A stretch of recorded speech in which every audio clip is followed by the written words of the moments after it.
Okay, for this activity, I was able to find some spinners. I didn't have enough for every packet, so I'm hoping some of you will have some spinners from different board games that you may have at home, but wanted to at least demonstrate this for you. So there's two different ways that you can spin. The slightly simpler way to spin is to just be able to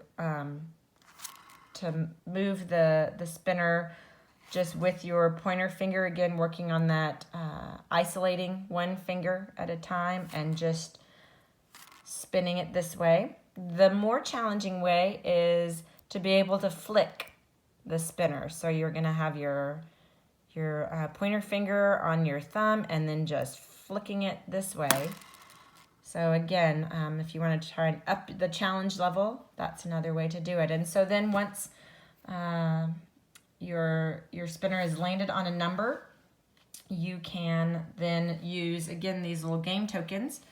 We had it land on the 10. So again, a simple way to get there is using that just finger isolation to move all of the tokens in, because this time we're going to need to get all 10 of them in. So you can do it that way, or again, to give it a little bit more challenge, to have your child actually pick up so that they're having to really use those pinchy fingers to be able to pick up all of the pieces.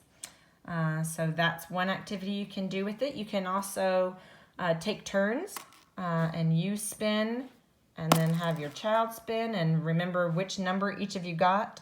And for this purpose, we'll say one of us had gotten a 9 and one of us had gotten a 3. So again, you can practice saying which of these numbers was bigger or which number was smaller, or if we added up those numbers, what would it be? Those kinds of things.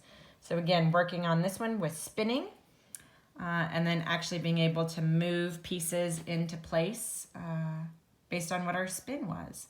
If you happen to have a spinner at home, like I can think of the Game of Life from when I was little that had a spinner that you actually turn. That's another great kind of a spin motion. So if you happen to have a spinner at home that does that, incorporate that as well into your game.